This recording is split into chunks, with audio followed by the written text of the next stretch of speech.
Did you know that there are 7 words capable of reprogramming your mind while you sleep? 7, and most people have never heard about this.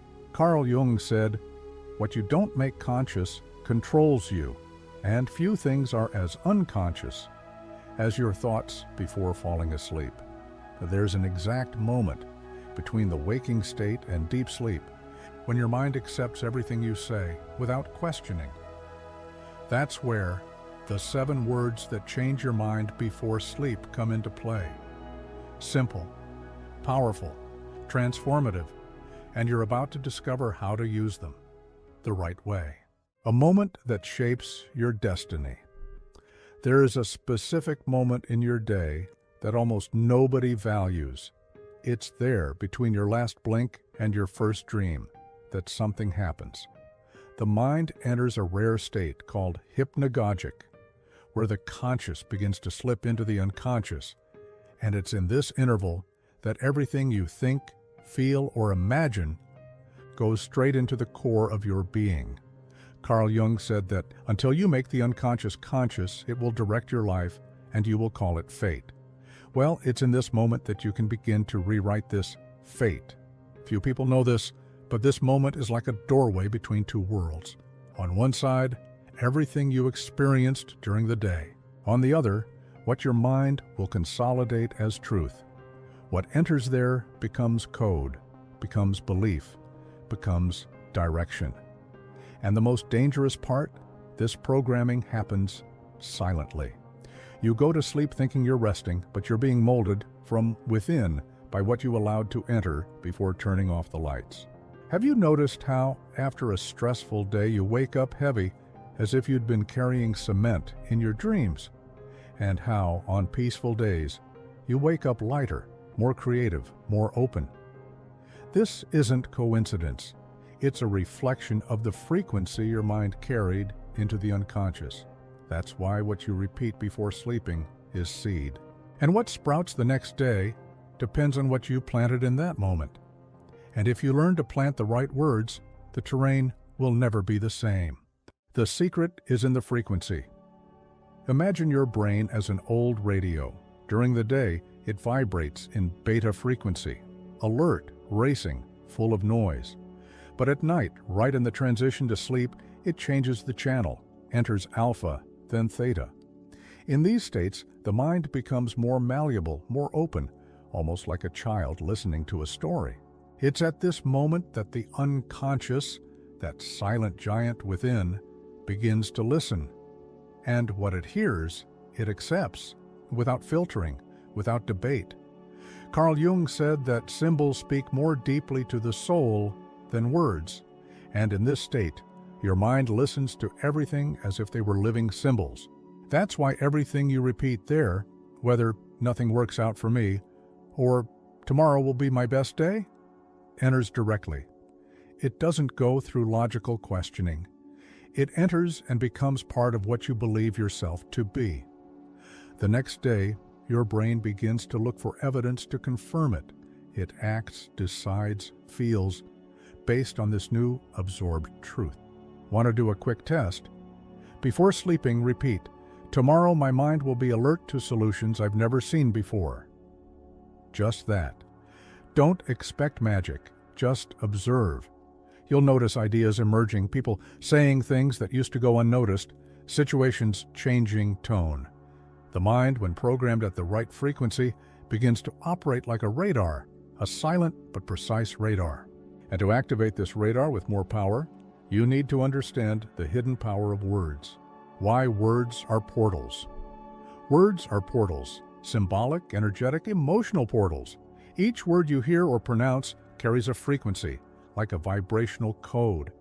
When you hear failure, something contracts. When you hear possible, something expands. This isn't poetry, it's neurology. The brain associates words with experiences, emotions, memories. Carl Jung would call these archetypes activated by language. And these archetypes shape how you act without you noticing. A classic example? A child who grew up hearing, "You're a burden, you only get in the way." Words that entered while the mind was still shaping its identity. Result? An adult who sabotages themselves, who freezes when making decisions, who doubts themselves without knowing why. Now imagine if every night this same adult repeated, "I am worthy, I am necessary, I matter." In a short time, new pathways would form in the brain because words, when said frequently, become maps. That's why at night, in the silence of the bedroom, each word carries greater weight. It doesn't just enter, it echoes, like a drop falling into a lake, spreading waves in all directions.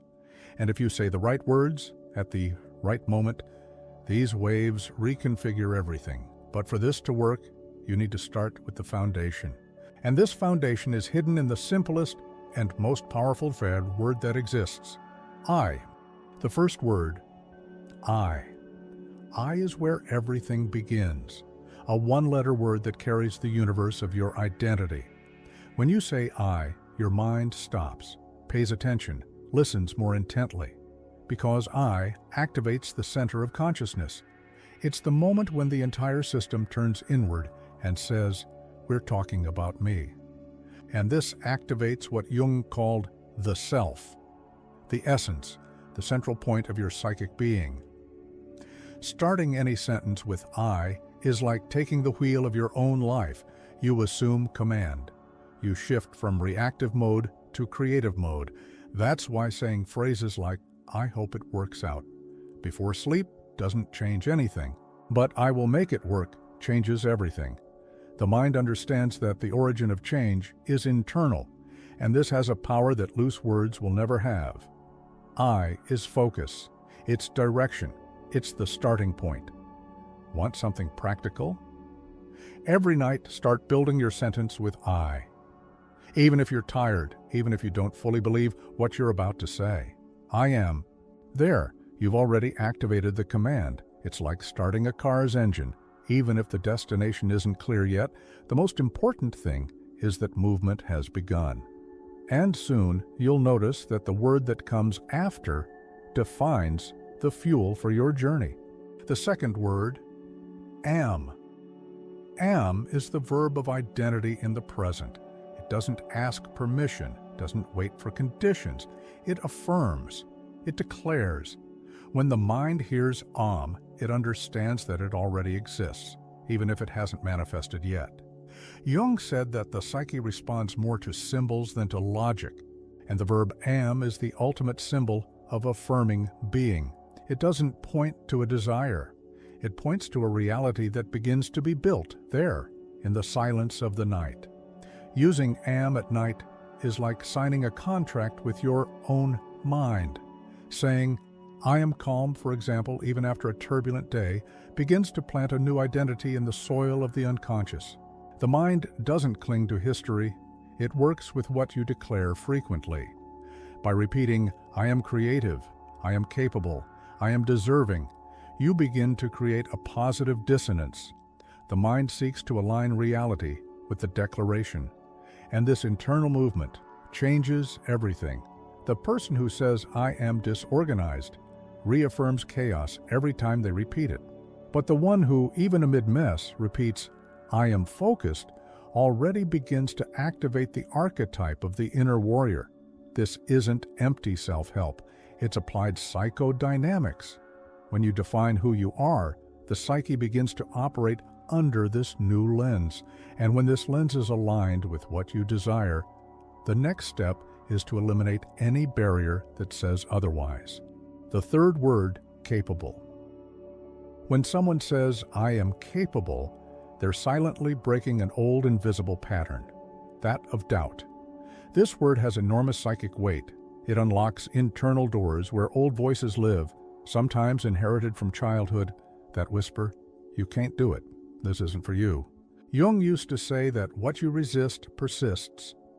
And the feeling of incapability is one of those resistances. By affirming, "I am capable," you stop resisting and start assuming. In the darkness of the bedroom, when the outside world goes quiet, saying, "I am capable," has a profound impact. It's there, away from prying eyes, that you can speak to the mirror of your soul.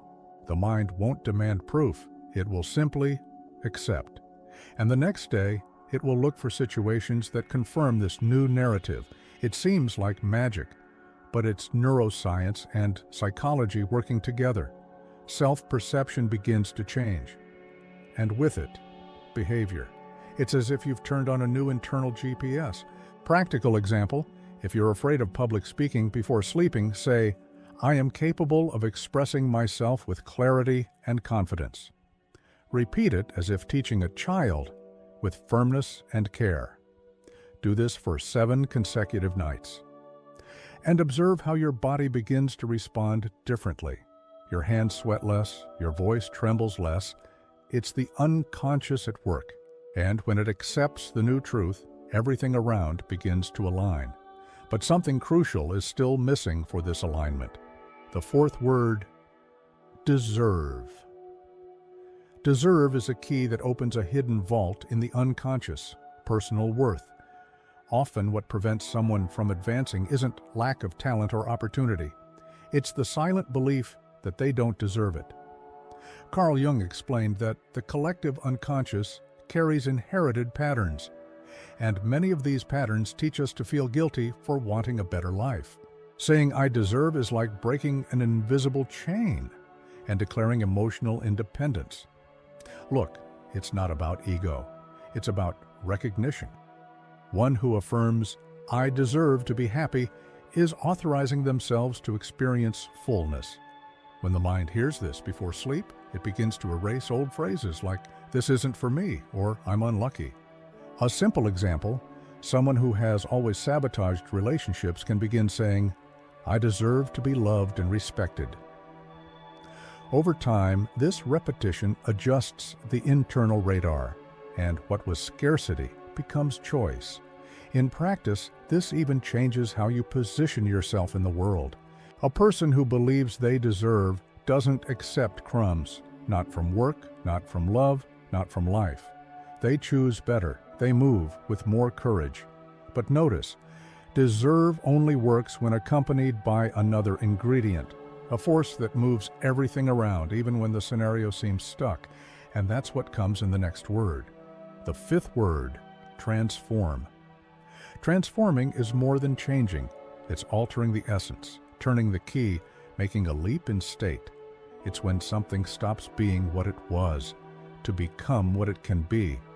Jung would say that true transformation occurs when the shadow is integrated, not repressed. By affirming, I am capable of transforming, you're telling your mind, it doesn't matter where I am, I can go beyond. And this radically changes the perception of yourself and the possibilities around you. Think of a butterfly. It doesn't force itself to change. It allows the process. Those who say, I am capable of transforming my life, are assuming they don't need external permission nor perfect circumstances. They only need intention. Want an example? Someone stuck in the boredom of daily routine can begin repeating, I am capable of transforming my routine into something meaningful.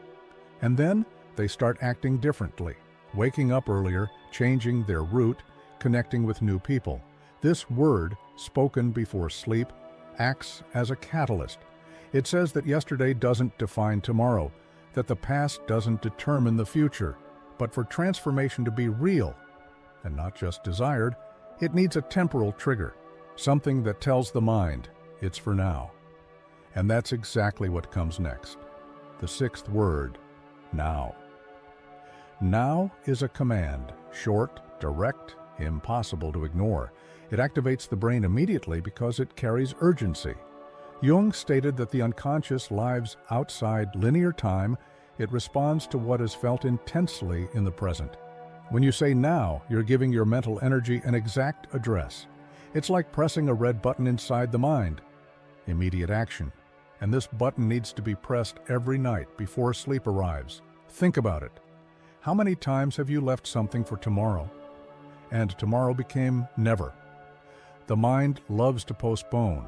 It postpones dreams, decisions, changes. But when you say, I transform my life now, you're closing the doors to procrastination. You're saying, there's no more time to lose. A practical example, instead of saying, I'll start meditating, say, I meditate now for 2 minutes, and then take a deep breath, close your eyes, and begin. That's simple. Now has a magnetic power.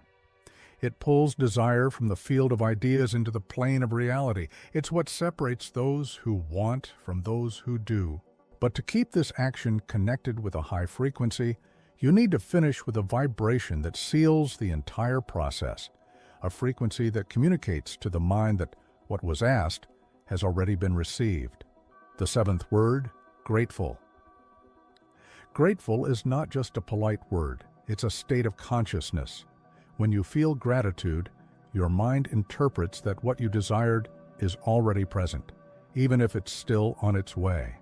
Jung would say that the symbol of gratitude touches deep layers of the psyche because it represents acceptance and completeness.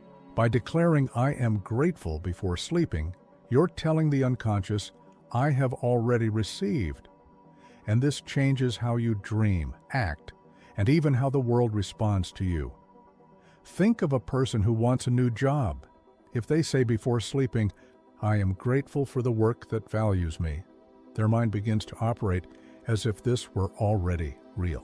The next day, they notice opportunities they previously ignored. They change their posture in interviews. They face challenges with a different perspective. Gratitude creates a vibrational field that attracts what is in resonance with it. And the most curious thing? It doesn't require effort, just intention that is truly felt. But attention! Gratitude isn't pretending, it's training. Start small. Be grateful for a good conversation, for a hot coffee, for being able to breathe. When this becomes a habit, your mind will understand that abundance is already nearby, and the cycle completes itself. Now that all the words have been said, only one thing remains: organizing them in a way that creates a complete command, a code, a formula that can be repeated night after night until everything is reprogrammed. The complete formula. The time has come to join the pieces. Each word you've learned so far is not random. It's part of a code carefully structured to access deep layers of your mind. Jung said that archetypes organize themselves in symbolic patterns that shape inner reality. This verbal formula acts the same way, like a linguistic archetype. When you say, "I am capable, I deserve to transform my life. Now, I am grateful," you're activating your most intimate belief system, and the impact is silent but profound. It's not just about repeating for repetition's sake, it's about declaring with intention at a moment when the mind is most receptive, that instant between the waking state and sleep. It's at this moment that this phrase enters without barriers, like a code automatically accepted by your internal system. Use a soft voice, almost like a whisper. Take a deep breath, close your eyes, and repeat. 3 times is enough. Do this for 7 consecutive nights. It seems simple, but the effects accumulate like drops in a bucket. This formula is like a modern spell, except that instead of magic, you're using neuroscience and symbolic language to your advantage. And each repetition reinforces a new mental structure. But the most impressive thing isn't even that. It's that when this practice becomes a habit, you notice that your entire reality begins to change. And then, you understand the true power of words. Only one thing remains: using this power consciously, every night before sleeping. Life begins with a word. Most people spend their lives looking for answers out there, but never realize that a simple word, spoken at the right moment, can open doors within. Carl Jung believed that what you don't make conscious controls you. And what is more unconscious than the thoughts you release in the darkness of your room before sleeping? There, between the last conscious breath and the first dive into the unconscious, lies one of the most sacred moments of the day. And almost nobody notices this. You don't need complicated techniques, nor a long spiritual journey. You just need consistency, intention, and the right words. Try it today. When you lie down, repeat the formula as if you were talking to your future self, the one who has already achieved everything you want to experience. Let the sensation take over your body. Let your mind record this command as an inevitable truth, because the more you repeat with emotion, the faster it materializes in your real field.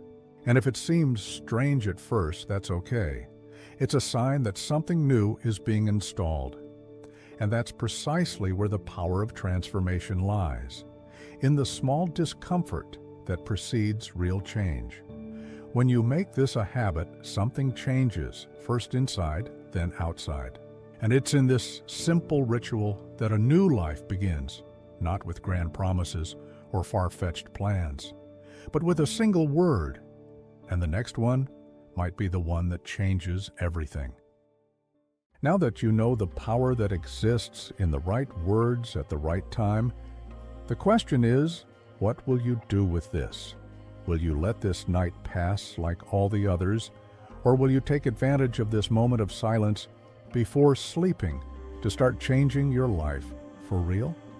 The answer is with you. It always has been. But now, you have the key. Will you use it? Let me know in the comments. Which of these words moved you the most today? Which one do you feel you need to incorporate more strongly into your routine? I want to know your perspective, because when you write, you reinforce.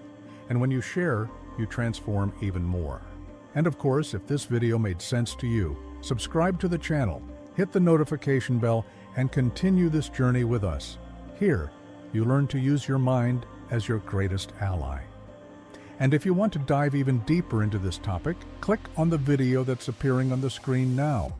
It will open your vision even more.